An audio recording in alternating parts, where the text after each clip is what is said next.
Olá pessoal, bem-vindos a mais um vídeo aqui no nosso canal. Hoje mais uma grande artista que vai conversar com a gente é a Letícia Chamoni. Ela vai conversar com a gente aqui, falar um pouco da sua vivência, da sua história de vida aí no mundo das artes e como que ela conseguiu passar essa pandemia aí produzindo bastante. Tá curioso? Depois da vinheta.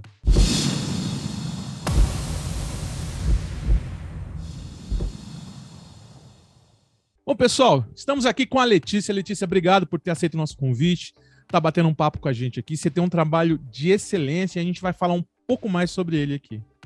Obrigada, Jaime. Nossa, obrigada por essa oportunidade aqui, tô me sentindo honrada. Que isso, ó, você tá aí, ó, você tá sentada aí onde muita gente boa já passou por aqui, hein? Então, assim...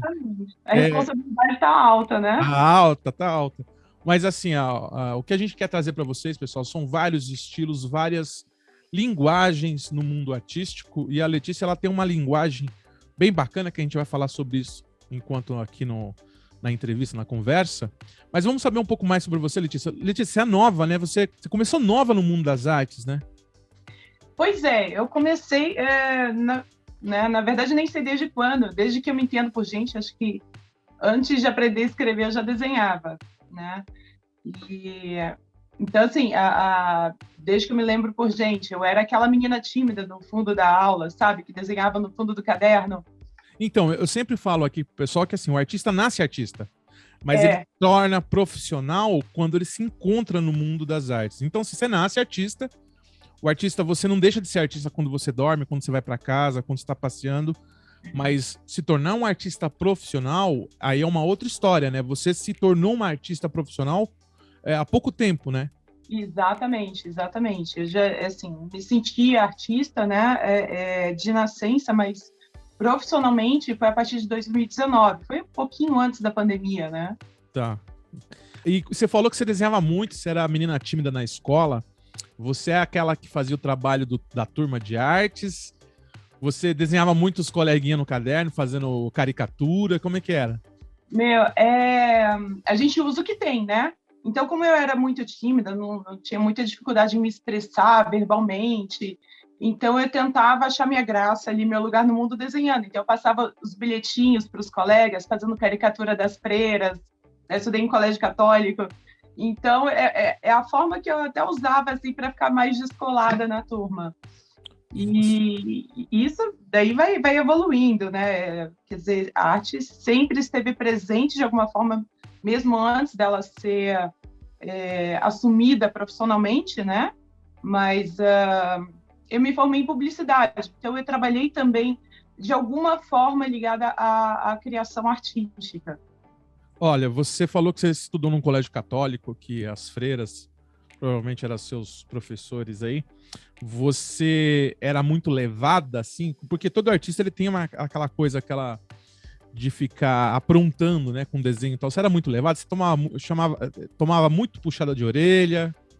Nossa, não, eu acho que nessa primeira parte eu era muito envergonhada. Eu era muito, muito tímida. Fazia muita coisa errada, mas morria de vergonha quando isso vinha à tona, né? E acho que aí na adolescência aí já fui ficando mais rebelde. Aí já, né?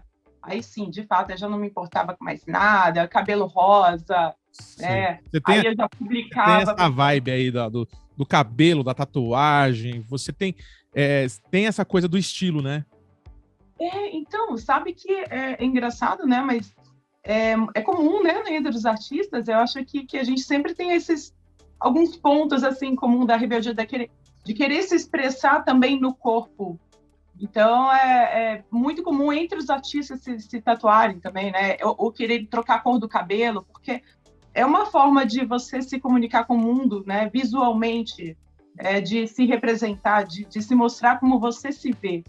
Você acha que ter estudado num colégio católico tradicional, com regras rígidas, te trouxe para esse lado meio que oposto? Pergunto isso por quê? Para quem não sabe, eu tenho uma filha gênio da pintura aí também. Me ajuda, meu braço direito, meu braço esquerdo. Ela edita meus vídeos, ela ajuda no ateliê pintando junto comigo. Ela trabalha para mim, no caso. E quando ela era mais novinha, ela ganhou uma bolsa e foi estudar no Adventista, né? E é uma escola muito boa, por sinal. Só que ela tem suas suas doutrinas, né? Doutrinas religiosas, que toda escola religiosa tem uma doutrina religiosa. E isso teve um efeito contrário na minha filha, que está editando o vídeo agora, sabe do que eu estou falando. Ela foi para um mundo completamente oposto. Não que ela virou satã, não tem nada a ver isso aí, gente. Ela só não foi tão doutrinada. Ela hoje é cheia de tatuagem, gosta de ser rebelde na maneira de se vestir. Ela é contra essa coisa de ficar doutrinando, de ficar catequizando.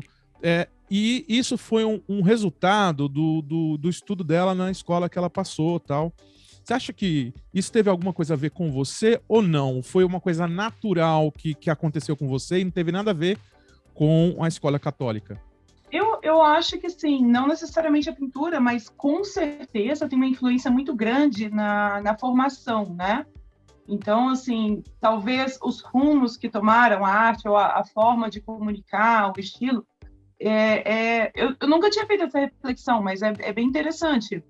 Porque, assim, eu também nunca fui doutrinada, né, pelo catolicismo, pelo cristianismo, apesar de ser cristã, eu nunca pratiquei. Certo. Mas eu sou uma pessoa, assim, muito ligada à espiritualidade, né? E isso também se faz presente de alguma forma nas pinturas, né? Como representação do ser humano, dos sentimentos, do autoconhecimento, né? Tem um que não explícito de espiritualidade, mas está assim, sempre presente de alguma forma. Digo isso também por quê? Porque eu estou analisando aqui suas obras, e suas obras, elas, vamos dizer, elas conversam, elas falam, elas expressam uma coisa bem... você tem um estilo bem autônomo, né? Ela expressa um sentimento muito forte, que é totalmente o oposto, na minha opinião, essa coisa da doutrina, né? São libertadoras, falam de assuntos polêmicos, falam de autoconhecimento, conhecimento do corpo, sexualidade, e é isso que eu vejo nas suas obras, né? Eu acho que você devia depois fazer uma análise um pouco mais introspectiva em relação à sua infância, porque às vezes a gente se vai para um caminho completamente oposto àquilo que você foi iniciado quando criança. No caso da minha filha, ela foi iniciada numa escola rígida, com conceitos rígidos, com leitura rígida, foi para um caminho mais livre, cheio de tatuagem. Eu adoro tatuagem, eu não tenho uma tatuagem porque eu sou uma pessoa, eu não sei o que fazer, eu tenho dúvidas, né? Eu mudo de ideia muito fácil, então se eu falar assim, vou fazer um cocar aqui, aí eu tenho medo daqui a 5 meses eu falar, putz, não é o cocar que eu quero, porque eu tô sempre mudando a minha forma de pensar, né? E como tatuagem é uma coisa muito séria, né? Eu acho, na minha visão, tem pessoas que falam, não, tatuagem é só mais uma coisa que eu faço aqui no meu corpo e tal, mas pra mim é muito sério, eu preciso achar um tema que vai ficar comigo pro resto da vida, tal. Eu não tenho, mas eu gosto muito de tatuagem. Todos os meus filhos têm tatuagem. Que legal. Eu vou te falar que tem tempo, porque, na verdade, as tatuagens grandes que eu tenho hoje, eu fiz depois de velha. Né, assim, né? Vou dizer assim, de adulta. Adulta, obrigada. Mas, sei lá, acho que de uns 7 anos para cá. Então, na juventude, acho que eu tinha uma super escondida, assim, né, que ninguém via. E eu acho que foi mais um processo de amadurecimento, por exemplo, para, sabe, apertar aquela tecla F, por exemplo, F para o que pensarem, quer saber? Eu vou conviver para o resto da vida, mas eu convivo com as minhas cicatrizes também, de besteiras que eu fiz. Entendi. O meu problema não seria nem o que os outros pensam, é o que eu vou pensar depois. Eu sou o meu próprio crítico. Mas pensa que a vida é tão curta que acho que não vai dar tempo de se arrepender. É verdade, é verdade. Olha só, aí você se formou, né? Você foi fazer design, né? Isso, eu formei em publicidade, né? Certo.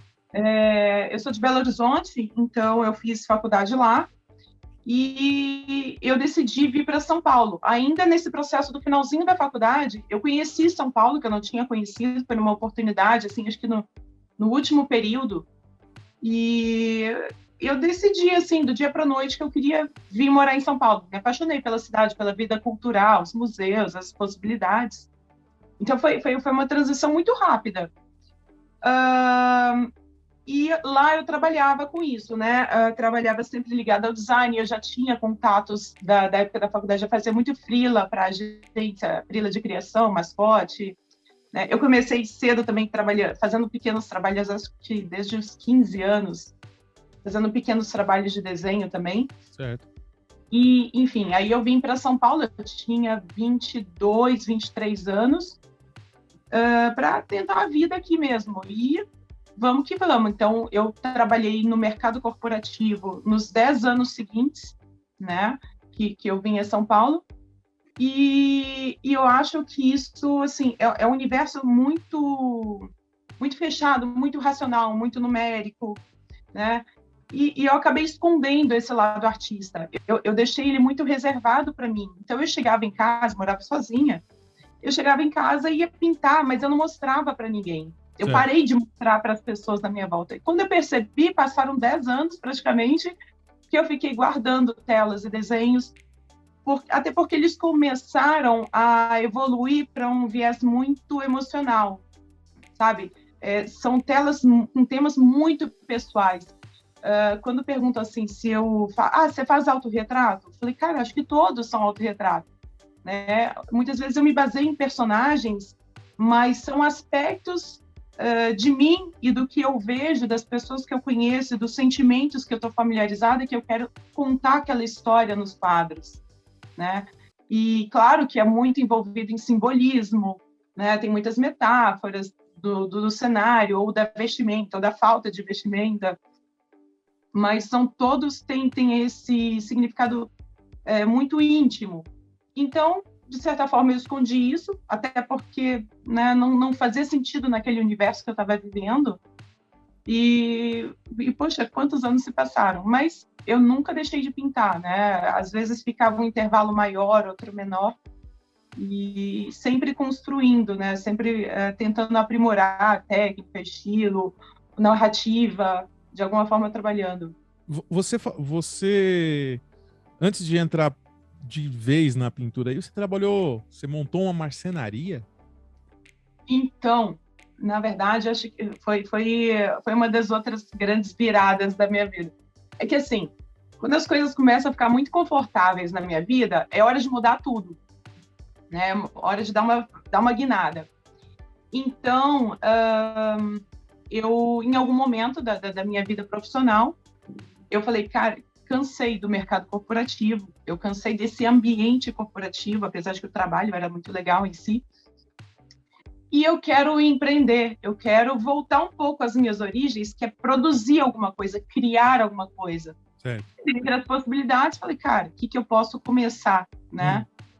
Me veio a madeira, porque, enfim, meu avô era marceneiro, né? E decidi optar pela marcenaria, porque eu sempre gostei da ideia de criar alguma coisa, produzir alguma coisa do zero. Certo. Eu não queria trabalhar com revenda de produto, nem prestação de serviço, eu queria algo que eu pudesse pegar, ou criar, desenvolver, desenhar, Entendi. sabe? Alguma coisa tangível, concreta. Tá, mas, Letícia, me explica um negócio. Você é designer, né? Tipo, você tem todo o conhecimento de criação de obras, no caso de criação de obras de madeira, no caso, enfim, de mobiliário. Mas como que assim, eu vou montar uma marcenaria? Como é que funciona? Você vai lá na Léo Madeiras, nem sei se existe mais isso, vou comprar uma serra aqui, ou você faz um projeto, manda para uma marcenaria de corte e depois você monta. Como é que foi isso aí? Então, a marcenaria era o modelo de negócio mais viável, né, para mim, porque, na verdade, eu faço tudo desde o início, tá? Então, eu compro a tábua bruta de madeira, certo, né? Isso eu tive que passar por um processo. Eu estava grávida de 6 meses, né, na época, e fiz um curso de marcenaria. Fiz 3 meses de curso de marcenaria para aprender os princípios básicos. Comecei a pesquisar, enfim. O que eu estava decidida a fazer era empreender em algo que eu pudesse criar um produto, né? O sonho da minha vida era entrar num shopping, num mercado e ver um produto e falar, eu criei isso, né? Então, eu parti desse princípio, cheguei nesse modelo de negócios. Como eu já tinha alguma experiência também do mundo corporativo em fazer planos de negócios, desenvolvimento de viabilidade, eu apliquei isso e criei um modelo que no papel, pelo menos, dava certo, e apostei nele. Mas o que eu sabia mesmo, que eu não queria, de forma alguma, continuar trabalhando naquele segmento de escritório, sabe? Entendi. Fechado, ar-condicionado, tudo certinho, limpinho. Porque já tinha passado o período, sabe? Foi super legal enquanto durou, mas a vida é curta, vamos, né, próximo. Então... Você sabe que eu sou marceneiro também, né? Não sabia, jura? Meu pai era marceneiro, eu considero a marcenaria uma forma de arte também. Meu pai era especialista em mesas cavalete, essa coisa mais rústica, né? Quando eu perdi emprego e tal, eu arrumei emprego numa marcenaria perto de onde eu morava. Trabalhei muito tempo como meio oficial de marcenaria, como acabador, como lustrador. Depois eu vim pro Imbu, montei uma marcenaria no Imbu, eu pintava muitos móveis, né? Fazia pintura de galinha e tal. Comecei a ganhar dinheiro com isso. Aí eu falei, peraí, pego um móvel de alguém, pinto e só ganho na pintura. Não, eu vou produzir tudo. Aí eu começava a produzir o móvel, pintava, revendia. Mas é um mundo, aqui no Imbu era muito concorrido e não é fácil montar marcenaria, porque na minha época tinha diversos fatores, né? Um que se chama madeira. Na minha época não existia MDF, era compensado em madeira maciça. E a gente trabalhava com madeira maciça, e a madeira maciça ela é muito, vamos dizer assim, ela é traiçoeira. Madeira maciça ela é traiçoeira. A gente montava umas mesas maravilhosas, mandava para Campinas, tinha que ir lá fazer manutenção, porque a mesa abria todo. Dependendo do lugar que você manda o móvel, o sol, a temperatura, o calor, a umidade do ar, ela acaba com a madeira. E não é um mundo fácil. Eu tomei muito na cabeça por causa disso. Aí eu falei, quer saber de uma coisa? Cansei. Vou parar com esse negócio de marcenaria, só me dá uma dor de cabeça. E trabalhar... Eu tinha 5 marceneiros trabalhando para mim, e marceneiro não é fácil.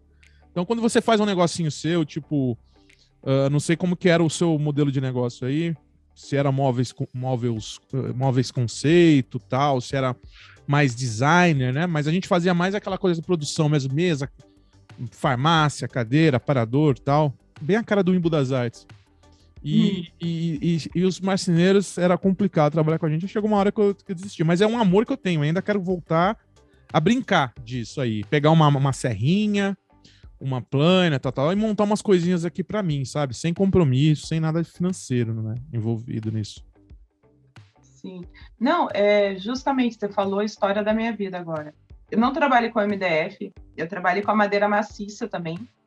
Então, assim, eu sei do que você está falando. Eu já tomei muito na cabeça, né? Por causa disso, porque a madeira trabalha, exatamente. Você tem fator umidade, calor, tonalidades, variações, as características da própria madeira, que muitas vezes o cliente não entende isso como característica, acha que é um defeito. Não, né? Olha o nó da madeira, fala, tá manchado. Fala, não, isso é onde estava o galho da árvore. É um bicho, é uma broca que tá ali, não sei o quê. Não, Exatamente. E fazer o acabamento em madeira maciça é uma coisa complicadíssima, né? Você trabalhar com a tábua.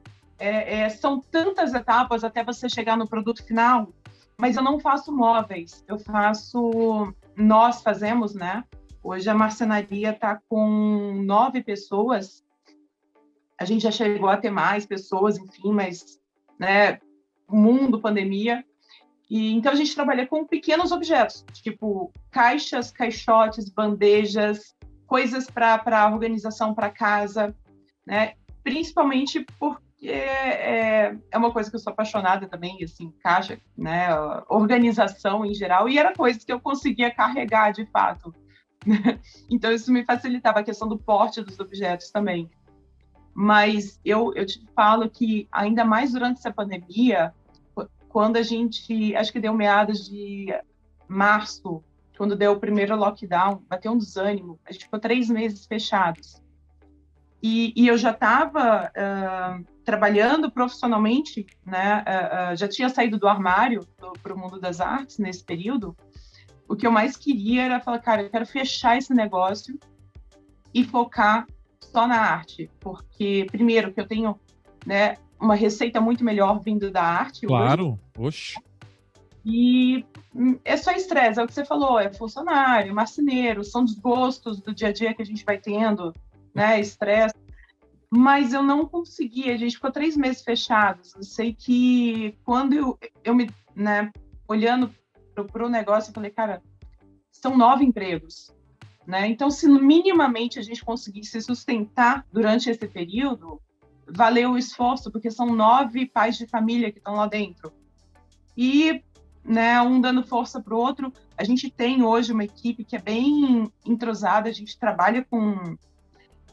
uma coisa que eu queria no início, quando eu decidi para o mundo corporativo, né, para o empreendedorismo, era criar um modelo de empresa justa, em que tivesse uma comunicação muito transparente, patrão-empregado, né, em que as decisões fossem participativas, em que a empresa fosse 100% íntegra, honesta em relação a imposto, a clientes e todo mundo, enfim, era né, aquela utopia.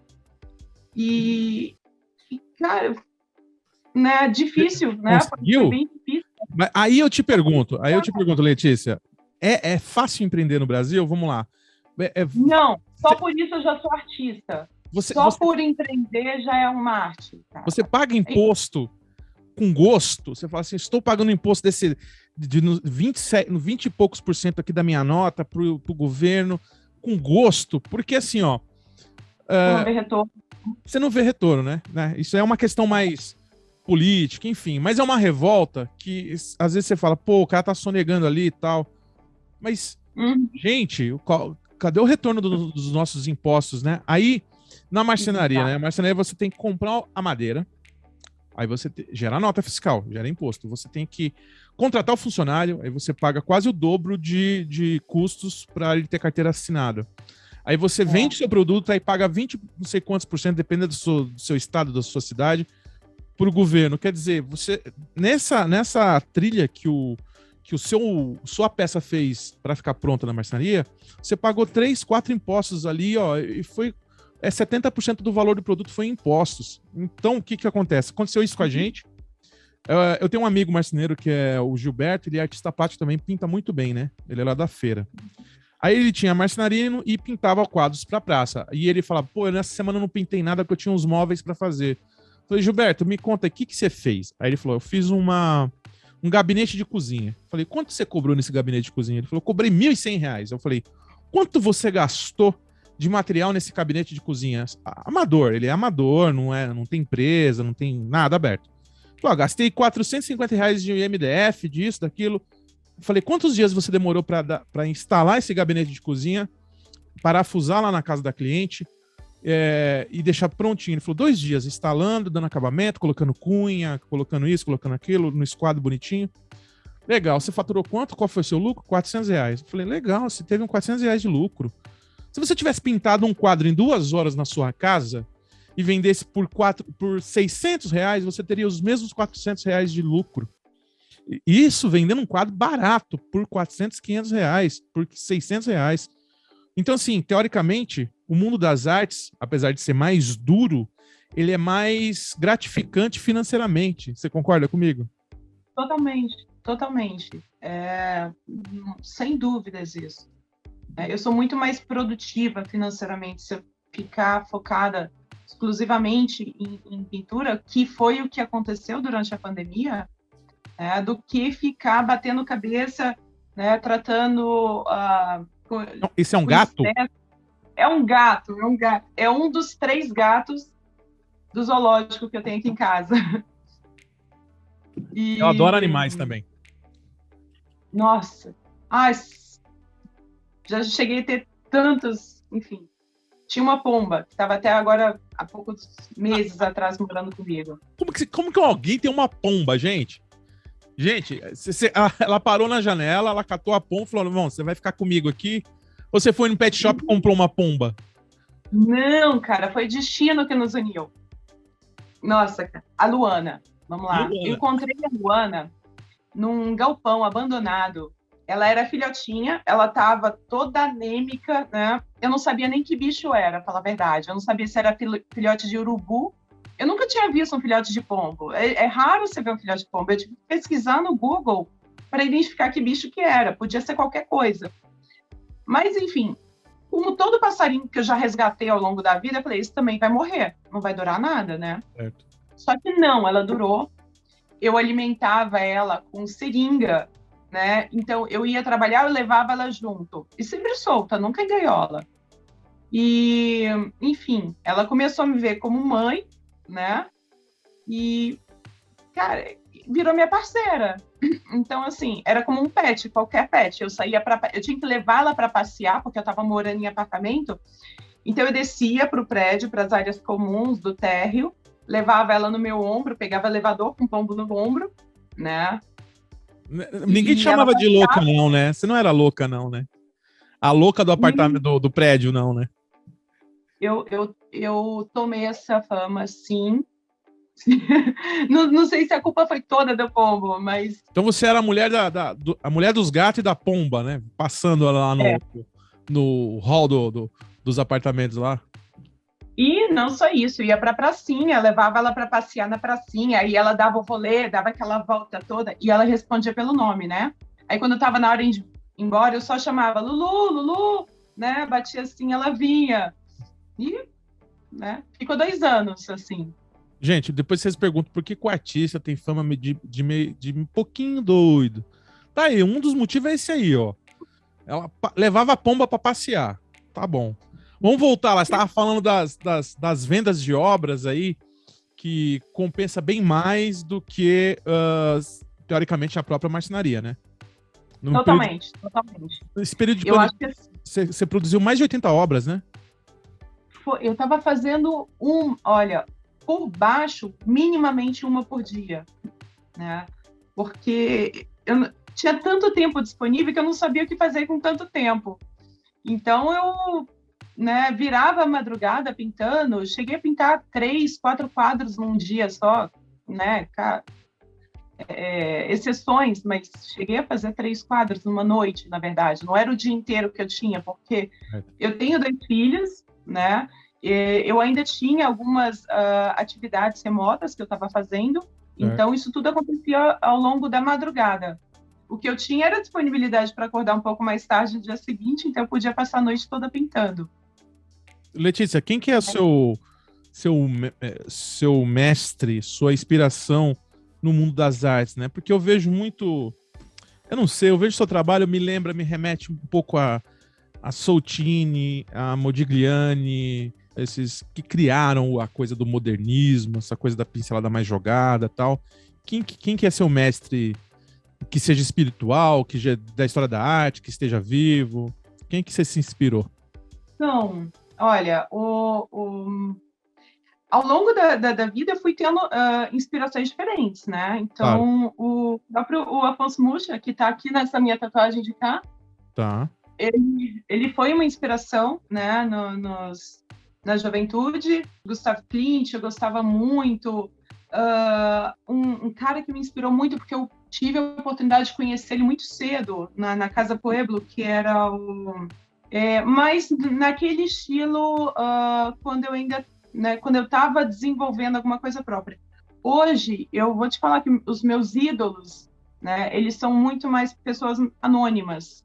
Então, uma pessoa que eu conheço no Instagram, que eu sigo do Instagram, tem um tcheco maravilhoso que eu sigo no Instagram, mas não é ninguém conhecido, mas é uma pessoa que, por exemplo, não no aspecto liberdade criativa, ele me inspira demais, né? Aí eu já tenho um outro que no aspecto, por exemplo, técnico do traço, enfim, já me inspira também. E eu acho que é tudo um bem bolado. Hoje eu não tenho, assim, eu tenho minhas referências anteriores, né, o que me trouxeram onde eu tô, mas hoje eu não tenho, assim, um único artista que eu idolatre como algo completo. Eu acho que são aspectos de vários artistas que a gente vai construindo. Legal. E essa sua temática, por exemplo, você trabalha, por exemplo, uma criança com a vista vendada, a moça obesa, essa coisa da obesidade, da aceitação do corpo, dessa posição fetal, né? Você quer expressar algo ali, né? O que você quer passar com essas imagens, né? Às vezes o artista não quer passar nada, porque às vezes a gente pinta e não passa nada, porque só sai, só acontece. Mas às vezes o artista tem sim uma história para contar com os quadros. Que história você quer contar? Na verdade, eu acho que é justamente, eu queria, né, se tiver um desejo como artista, eu acho que é promover essa reflexão, né, da aceitação, do autoconhecimento. Então, essa que você citou ali, o nome do quadro é A Pior Cegueira, né, que é uma criança vendada. Então, que eu quero dar uma dica de uma narrativa, mas que o espectador ele possa construir o final dessa história. Né? Eu posso dar a minha versão dos fatos, assim, o que eu estava vivendo naquele momento para querer pintar isso. Mas é muito mais interessante quando você pega a tua vivência e aplica naquela imagem. Fala assim, nossa, como isso me lembra daquele período que eu estava com fulano e não enxergava, que me fazia mal, né? E aquela da obesa na posição fetal, né? É muito engraçado. Essa foi para uma exposição no ano passado, e eu adoro ficar ouvindo o que as pessoas estão comentando e como que as pessoas se identificam com aquilo, né? E aí eu falo, eu morro de orgulho, porque esse é o objetivo, é gerar essa reflexão justamente, né? Que as pessoas se identifiquem com o que você está pintando. Então, é um período de aceitação. A nudez em si, ela tem muito significado, né? Você estar despido de máscaras, de personagens, você está se apresentando ao mundo como você realmente é. Então, ela naquela posição fetal, se abraçando, se aceitando, né? E ao mesmo tempo com aquele olhar vago, imaginando. Então, isso tudo, você vai pegando vários pontos ali daquela imagem para construir uma mensagem maior. Tem uma aqui que você faz que são duas mulheres, uma fumando. Ela lembra uma... Não tem nada a ver tecnicamente falando, tá? Ela me traz a sensação... Me traz a sensação de cotidiano, né? E quem foi um dos artistas que começou a pintar o cotidiano na história das artes, né? Foi um dos primeiros artistas a pintar o cotidiano como ele é, sem ser idealizado, foi Caravaggio, que ele pintava as pessoas ali na taverna, tomando seu goró, comendo alguma coisa, e com aquelas movimentações, você fala, meu, foi uma foto de celular, pegar as pessoas distraídas. Foi um dos primeiros, vamos dizer, fotógrafos do cotidiano que existiu, foi Caravaggio. E você me passa essa sensação de cotidiano, com a mulher com o dedinho assim, fumando cigarro. Você você realizou essa obra com muita maestria. Essa obra aqui é uma das que eu mais gostei de tudo que você fez aqui, da mulher em posição fetal também, mas essa ela tá muito, muito bem feita, muito bem executada. Obrigada. O nome dessa chama Pequenas Liberdades. Essa eu fiz durante também o pico da pandemia, e na verdade ela é uma série, né? Tem 3 obras com esse nome, Pequenas Liberdades 1, 2 e 3. Mas foi justamente as memórias do que a gente mais sentia falta, né? Que a liberdade é uma coisa que você valoriza quando você perde. Sim. Então, essa imagem das amigas no lado de fora de casa, uma tá de camisola, toda esculhambada. Exatamente. E aqueles borrões que remetem muito à lembrança, não algo presente, mas alguma coisa na tua memória perdida. Né? Um momento, exatamente, um cotidiano, uma coisa banal, que a gente se lembra com tanta saudade, carinho no momento que a gente perde. Olha, Letícia, eu vou falar um negócio pra você. Você tá num caminho, assim, sem volta, né? Eu acho que é um caminho sem volta. Porque você tá com narrativas, com técnicas de pintura, com conceito afinado. O que é afinado, né? Porque tem artistas... O problema do artista é, às vezes, o artista ele é muito criativo, e tem dificuldades técnicas. Então ele tem uma criatividade enorme e não sabe executar tecnicamente. Às vezes tem um cara que é muito técnico, mas só sabe copiar, não consegue criar nada. E que muitas vezes você fica, pô, eu tô sem criatividade e tal, mas às vezes você fica 5 anos sem criatividade. E tem artistas que conseguem afinar isso numa mesma linha, que são criatividades, técnica, a questão do conceito, né, do conteúdo, porque você tem a forma e tem o conteúdo. Você, às vezes, é muito primoroso na forma, mas não se preocupa com o conteúdo. Às vezes você é primoroso no conteúdo, mas não se preocupa com a forma. Então, eu acho que você está num caminho sem volta, um caminho muito bom, né? Você está afinando E você é nova, né? Assim, nesse, você despontou. A arte devia estar em você há muito tempo, mas assim, que você se libertou, saiu do armário, igual você falou, há pouco tempo, né? Você tá com um trabalho assim, maduro, muito maduro, vamos dizer assim. Caramba, obrigada. Eu tô, né, buscando me encontrar, né? Enfim, contar um pouco dessas histórias, né? Tô... Poxa, obrigada. Eu não sei o que falar. É isso, mas olha só, você falou que você tem essa coisa também você curte o xamanismo, essa coisa mais espiritual. Como que você consegue trabalhar o espiritual no plano material, no plano físico, nessa coisa da pintura? Às vezes você acorda, pô, eu preciso fazer isso, é um sentimento, como é que vem? Então, é justamente esse ponto, quando você estava comentando, que eu acho que eu faço diferente. Eu nunca frequentei uma escola de arte, né? Eu nunca tive uma educação formal sobre isso. Então, de alguma forma, eu tive que trabalhar. E não tinha tutoriais, não tinha YouTube, né? Se eu tivesse um bloqueio criativo, eu estava sozinha, eu tinha que desvendar formas de criar, né, com o que eu tinha. Então, foi muita tentativa e erro.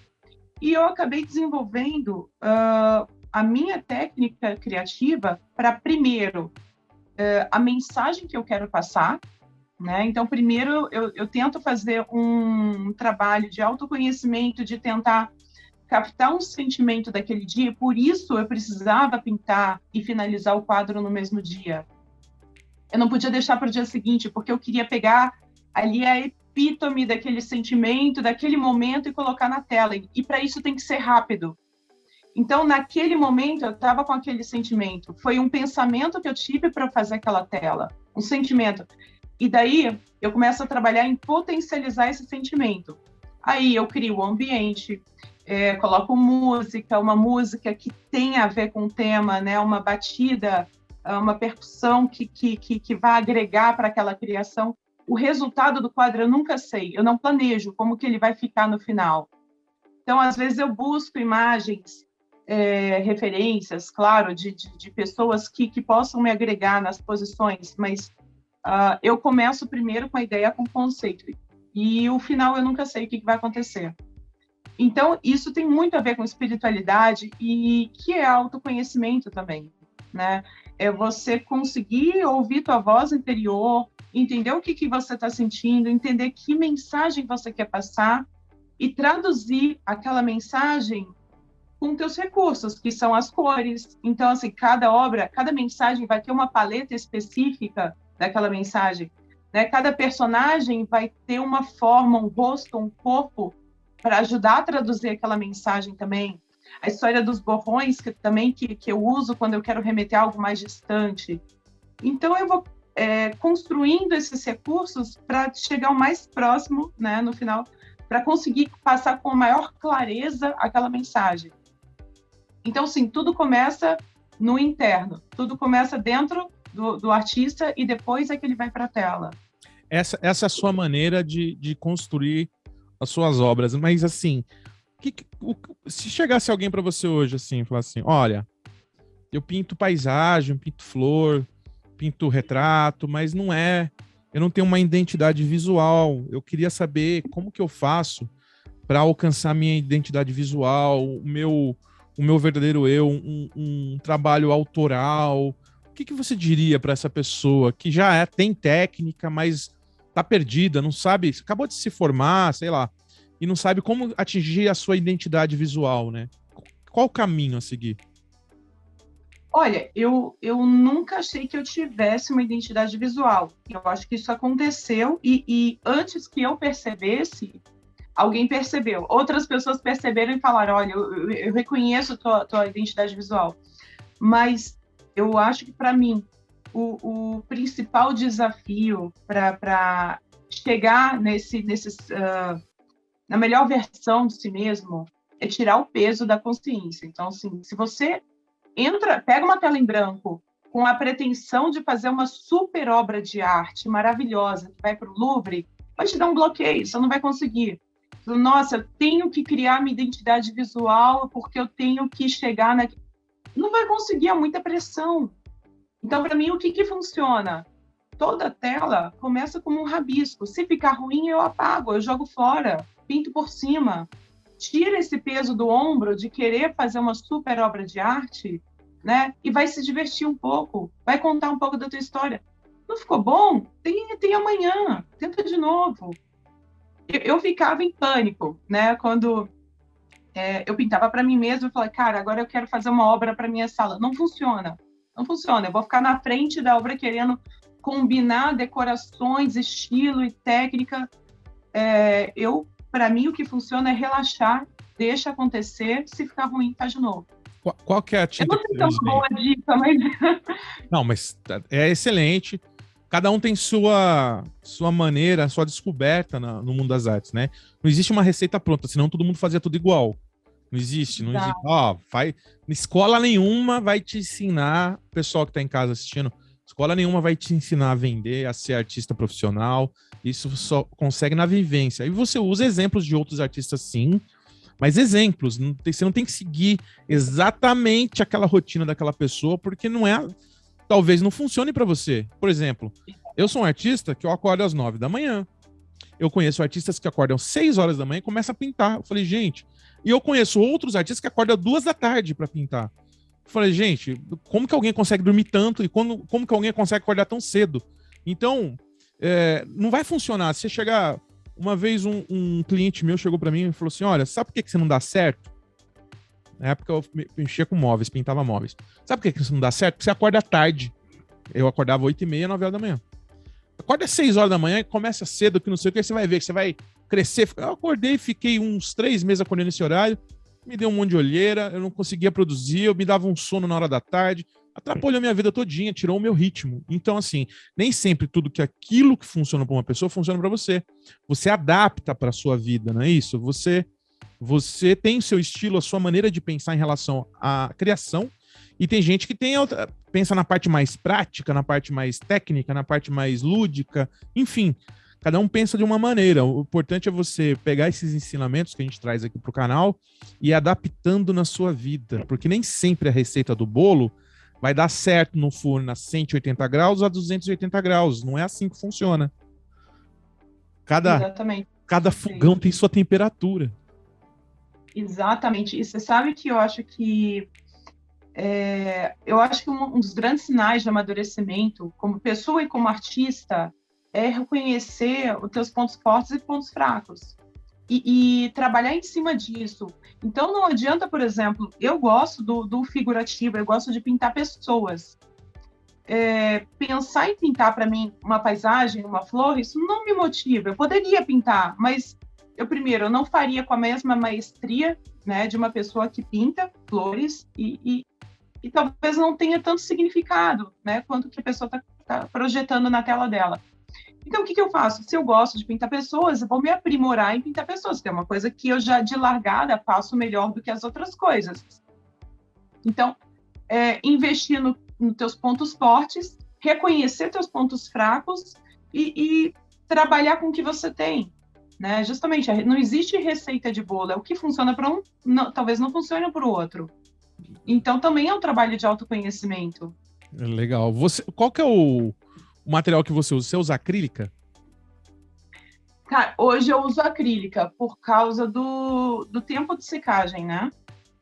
Então, eu já trabalhei com óleo, eu já trabalhei com, acho que, aquarela também, eu gosto muito de aquarela. Quando eu estou limitada de espaço, ou eu não quero fazer muita sujeira, eu faço aquarela. Comecei há pouco tempo também. Já trabalhei com pastel, com aquela coisa, como eu fui autodidata, eu fui testando tudo, né? Ouvia falar de um material, eu corria lá, experimentava, né? Mas hoje a acrílica é a minha preferida. E pode-se dizer que a sua cor preferida seja o azul, não? Difícil, difícil. Você sabe que esse azul, esse tom de azul, esse mais puxando para o turquesa, Turquesa. eu tenho não é planejado, né? Mas ele tem uma frequência muito forte. Agora tem um outro tom quente que eu uso muito, que eu percebo também, que é um tom vermelho vivo, puxando para o alaranjado também, que é uma coisa que eu percebi não é proposital, até porque às vezes a tela começa de uma cor e termina de outra completamente diferente, né? Na verdade, assim, ó, inconscientemente, vou fazer uma análise, uma leitura da sua obra. Inconscientemente, você trabalha com azul turquesa, que é um azul puxado pro verde, e um vermelho alaranjado. Então você trabalha com as cores complementares, né? A complementar do laranja é o azul e do vermelho é o verde. Então, se você trabalha naquele vermelho que puxa pro laranja e o azul que puxa pro verde, você está trabalhando com as duas cores complementares. Se você colocar o ciclo cromático e ver qual é a complementar dessas cores que você usa, por exemplo, você tem um quadro aqui da moça deitada assim com num chão azul, o azul turquesa e a parte de cima bem laranja. Uma cor destaca a outra. Não sei se isso foi consciente ou inconsciente. Como você é autodidata, você já pegou o feeling dessa coisa das cores complementares. Uma complementa a outra. Por isso que estoura esse laranja estoura. Porque o azul ele serve de base para estourar o laranja. É engraçado. É instintivo, né? Eu tenho um grande amigo que é o Mauro Villarreal. Mauro, e ele trouxe, né, à tona, assim, ele adora ajudar, né? Então ele trouxe de volta assim a minha vida o círculo, né, de harmonização de cores.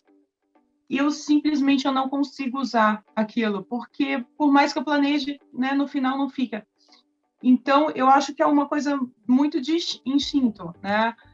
Eu estou terminando uma obra, eu paro, dou uma pausa, dou 3 passos para trás e olho, e começo a pensar o que está faltando ali, né? Como que eu posso completar aquilo? Está muito escuro? Está muito claro?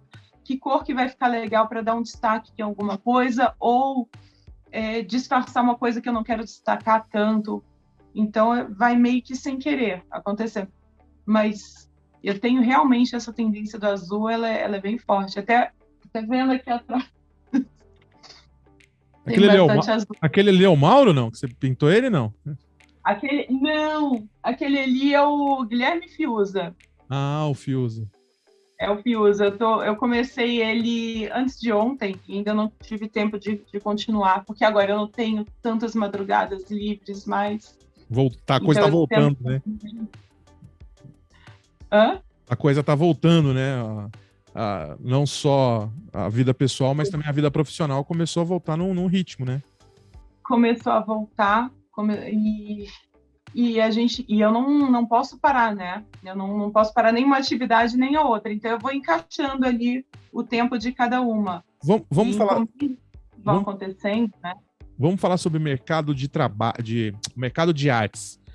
Como que você se jogou no mercado de artes?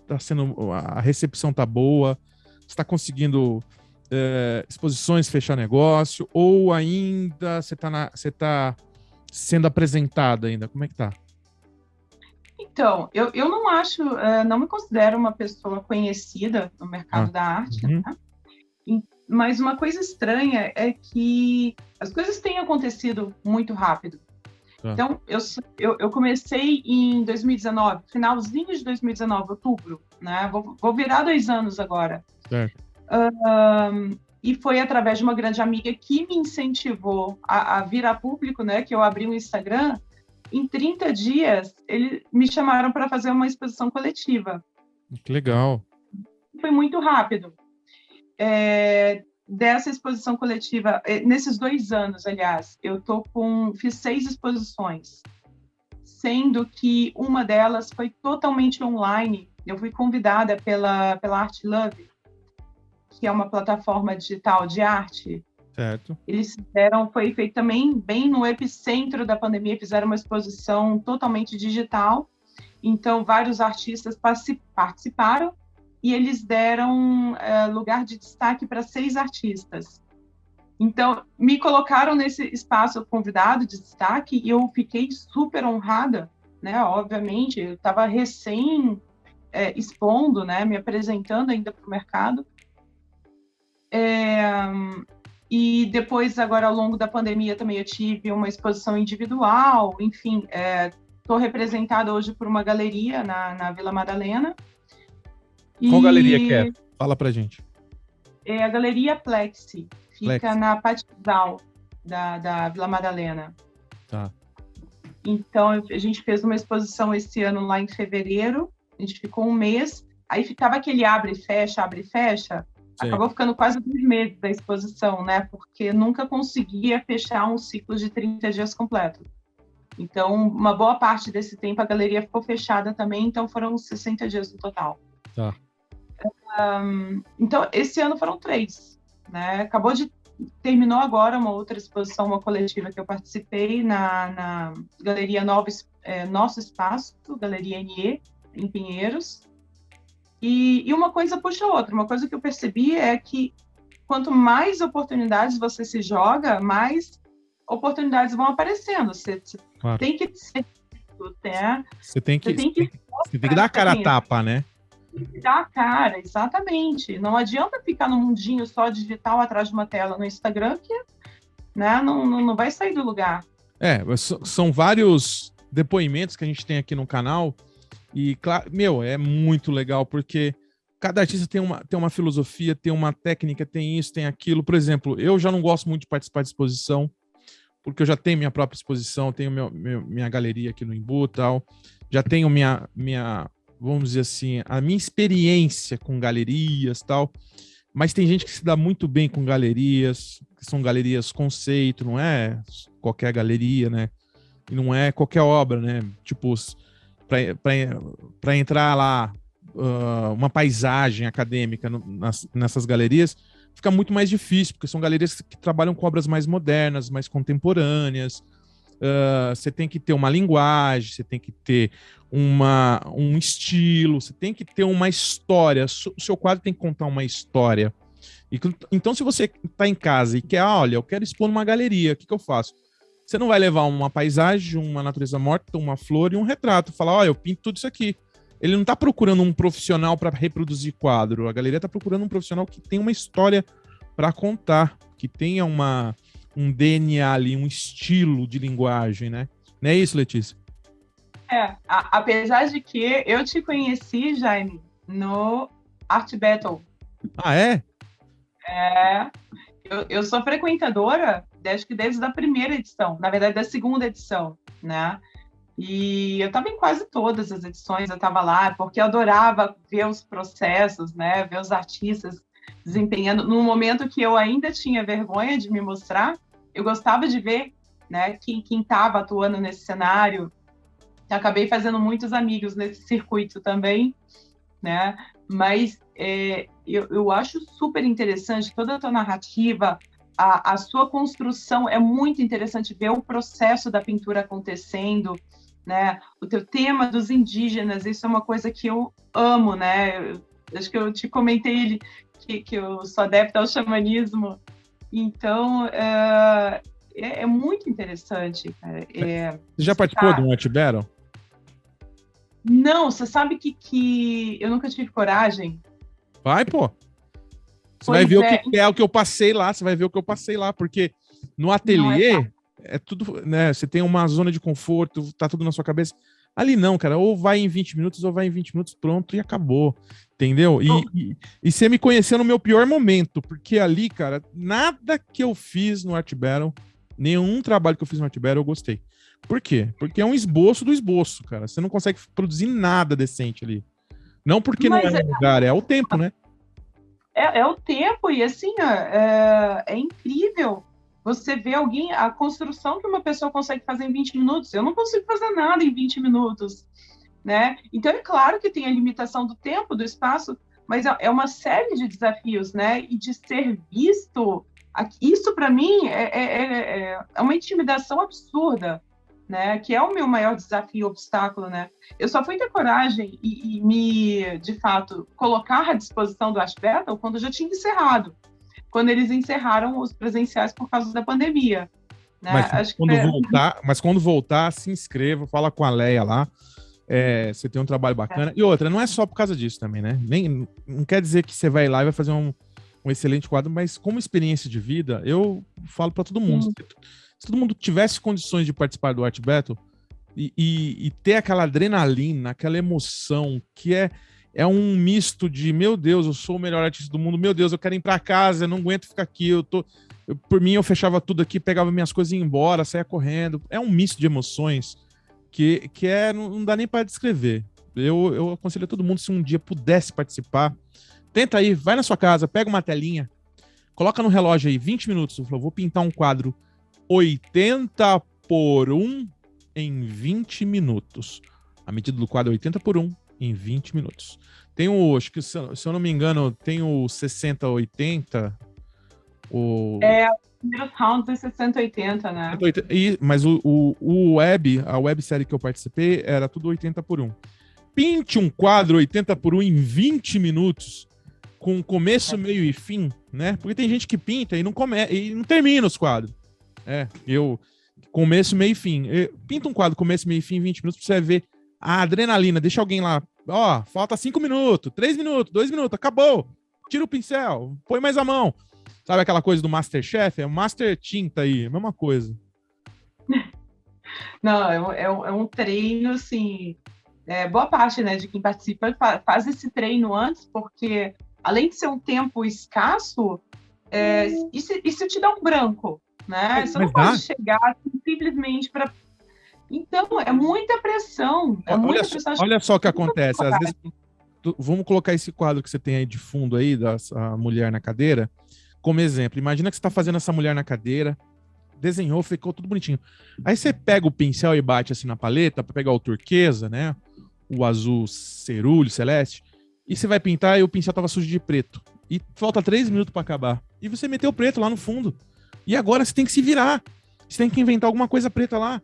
No ateliê, você faz o quê? Você pega um paninho, limpa, vai para secar, pinta por cima, arruma. Porque isso acontece. E quando um colega do seu lado respinga tinta no seu quadro? Porque acontece demais. O cara tá do loucão lá com o amarelo, puf, o amarelo em cima do cabelo preto do índio que você fez. Aí você fala, tá, né? Vou fazer o quê? Vou meter um negócio aqui e tal.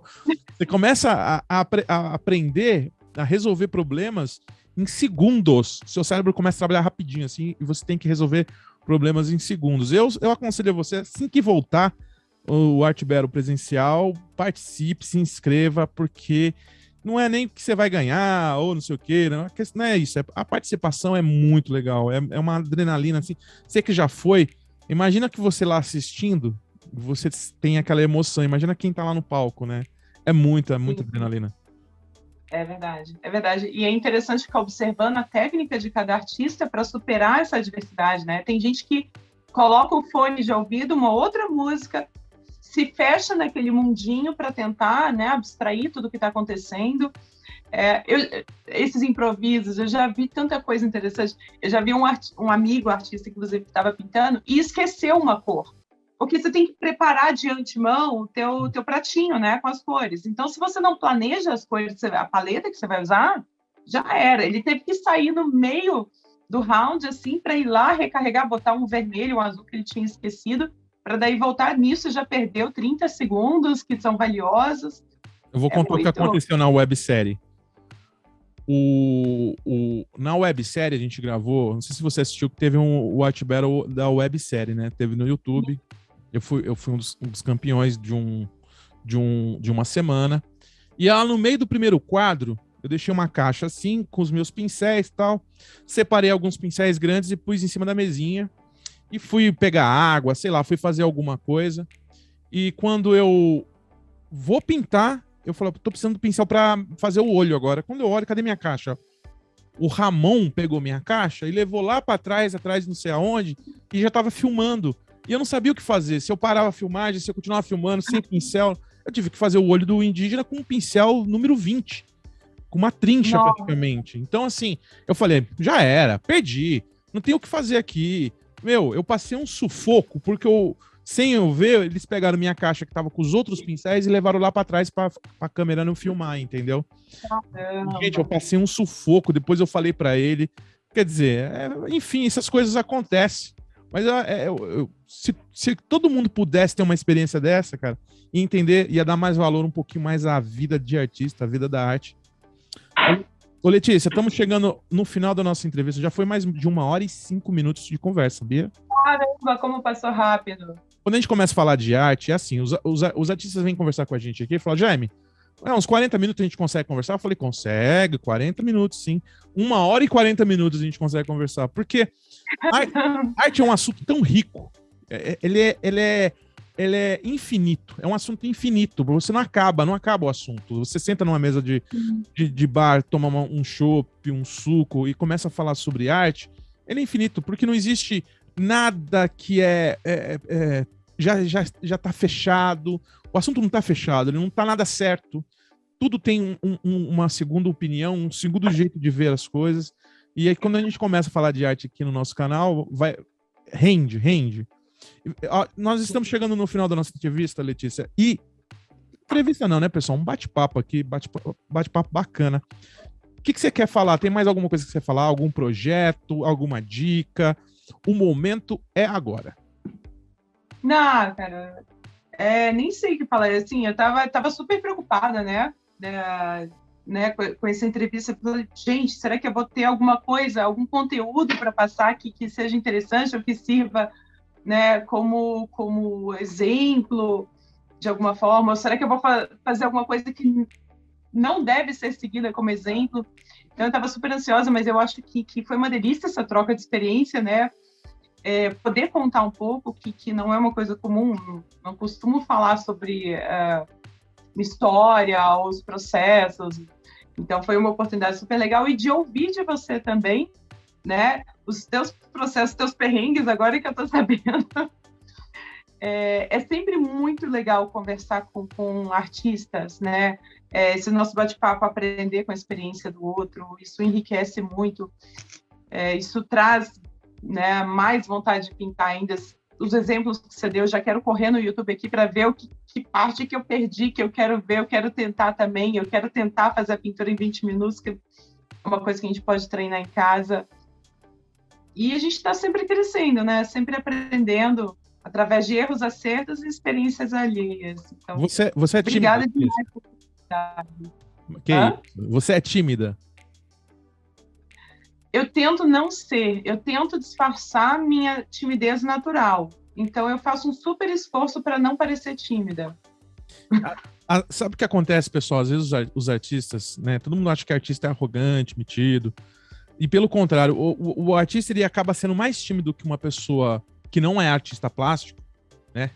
Por quê? Porque quando você faz sua obra, você quer que sua obra seja o centro das atenções e não você. Então você você fica mais recluso, você recua na situação. Você está numa exposição, você põe seu quadro lá na parede, você quer que seu quadro seja o destaque, você quer chegar perto das pessoas e as pessoas falam, olha, o artista pincelou assim, assim, assim, e você quer ficar invisível lá do lado, você não quer ser notado. Na verdade, acontece isso comigo. As pessoas entram na minha loja e falam, nossa, aí eu finjo que eu sou um cliente, eu fico olhando assim e tal, porque minha esposa aqui atende. Eu finjo que eu sou cliente, eu não quero que a pessoa converse comigo. E o que você pensou quando você pintou isso aqui, tal, tal, tal? Porque, às vezes você não pensa nada, às vezes só faz, às vezes você pensa com um monte de coisa, mas você quer que a pessoa tenha leitura. A gente tinha comentado agora há pouco, que é bom ter lembrado, foi assim. Às vezes o artista quer passar um sentimento, expressar alguma coisa, mas não é aquilo que as pessoas enxergam. Eu vejo que a obra é uma junção 50% do que o artista quis passar e 50% do que a pessoa entendeu.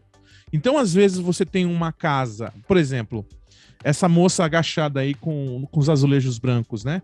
Se eu fosse fazer uma leitura dessa moça, então pode ser solidão, aí outra pessoa fala assim, é cansaço, ela tava treinando alguma coisa, ela tá treinando balé e tá cansada. A outra pessoa fala, imagina, ela tá esperando alguém. Então as pessoas enxergam aquilo que quer enxergar.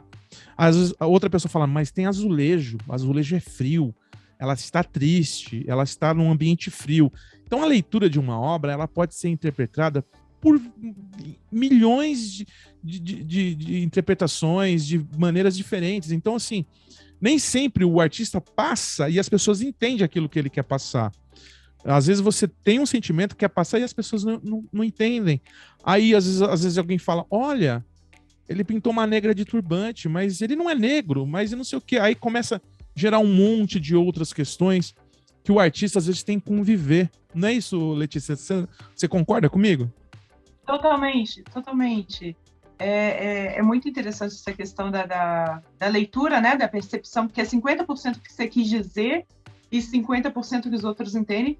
A leitura que você fez foi super interessante, está muito próxima, né, do que eu quis dizer, mas Tô não é o que eu curioso, quis dizer que tô importa, eu curioso. quero que você se identifique. Não tem problema, mas eu quero saber o que que você quis dizer agora com esse quadro aí do meio. Fala aí pra gente, Você pra quer ver se saber? esse da moça agachada aí. Olha, eu sou péssima para dar nome, e esse não tem nome. Ah, Mas o que eu quis dizer é uma expressão de ela está cansada, ela está derrotada, mas ela está se apegando a um mastro, que esse mastro é simbólico, né? É algo que daria força para ela se levantar. Então, ao mesmo tempo, ela não quer se soltar dessa imagem, dessa lembrança, né? Ou desse algo que dá força a ela. Ela não quer se libertar, mas ela também não consegue se levantar através dele. mas tá. E o azulejo tem esse simbolismo também que remete a banheiro, remete à limpeza, um lugar onde você se limpa, que você se despe, né? E tudo isso por trás também. Olha como é interessante entender o que passa na cabeça de um artista. Porque às vezes você enxerga, por exemplo, você acabou de falar, eu ampliei a imagem aqui do meu lado, e ela tá se segurando nesse mastro, dá a impressão que assim, pô, ela tá ali, é aquele momento que ela tá se preparando para levantar, e ela vai levantar em algum momento, entendeu? Então, assim, força. Força que você consegue, força na peruca. Tipo isso, sabe? Essa foi a mensagem que eu agora, ampliando aqui, senti, que eu ampliei a foto aqui do lado. E isso que é legal, né? Em ver em obras autorais, o que, que o artista quis passar e o que você conseguiu entender da obra do artista, porque nem sempre as pessoas entendem, né? E o grande problema dessas obras que você faz, a obra autoral, é tentar fazer com que as pessoas entendam, ou pelo menos chegue perto daquilo que você tentou passar, né? Sim, sim. E aí, por isso que é muito importante usar esses recursos que vão dando dicas, porque se você não captar, por exemplo, a dica do azulejo, que você capte a dica das cores que eu usei. Então, por exemplo, a pele avermelhada, né, que remete muito ao fogo, ao queimar por dentro, né, ao mesmo tempo que o fundo é frio, que remete a um ambiente neutro, frio, não acolhedor. Então, isso tudo são pequenas dicas. O mastro, né? Eu estava pensando, assim, que metáfora eu posso usar para uma pessoa que está buscando força, que está tentando se levantar, buscando algo para se levantar. Então, veio essa cena também né, de uma pessoa enfraquecida fazendo esse movimento, né, se puxando para cima. Eu adoro. O meu TCC da faculdade, quando eu fiz faculdade, foi leituras de obras de arte, né? Eu me apeguei a essa coisa da leitura. Então, fiz um estágio no MASP, achei lá um quadro lá do cardeal Cristóforo Madruzo para poder fazer uma leitura. Fiz toda uma desconstrução do quadro, fiz a análise histórica, análise estética, análise semiótica, análise de tudo que você pode imaginar, e depois eu fiz a minha análise, que é essa análise sem muita interferência, essa coisa igual a gente conversou aqui agora. Eu acho, a análise do achismo. Porque tem uma hora que você tem que falar, pô, eu acho isso. Você não tem que ficar só usar técnicas, nem tudo é técnica nessa vida. E eu sou ficcionado essa coisa de leitura de obras, né? A gente podia, no futuro, se esse vídeo tiver bastante visualização, fazer um vídeo só de análise de obras. A gente separa 10 obras suas aí e fica fazendo uma análise, Oh, que delícia! um pensamento, o que, que a gente acha, o que, que você passou, o que, que eu achei e o que as pessoas que estão assistindo acham daquilo. Porque isso é um grande exercício para aprender a pintar. Fazer uma leitura de obras de arte. Tem que aprender a fazer leitura. Porque se você não sabe fazer uma leitura de uma obra de uma outra pessoa, você não vai conseguir fazer uma leitura da sua própria obra. E você não vai conseguir pôr na tela, pôr no papel, aquilo que você quer passar, porque você não sabe fazer leitura, entendeu? Tem que se desprender de amarras aí, de conceitos, de achismos, de preconceitos, na verdade, para poder conseguir fazer leitura com a mente aberta e o coração aberto. Só isso que eu tenho a dizer. Perfeito. Perfeita a tua colocação, né? Os melhores escritores, eles primeiro leem muito, né? Sim, você tem que... Por isso que a gente sempre aconselha, vá a museus. Ah, museu tá fechado. Pô, Tem museu virtual aí, cara. Você vai no Museu do Prado aí, você faz viagem virtual, você amplia a tela que você consegue ver o craquelado da tinta, você consegue ver todos se tinha defeito, se não tinha, se o cara usou empasto, se não usou, se foi veladora.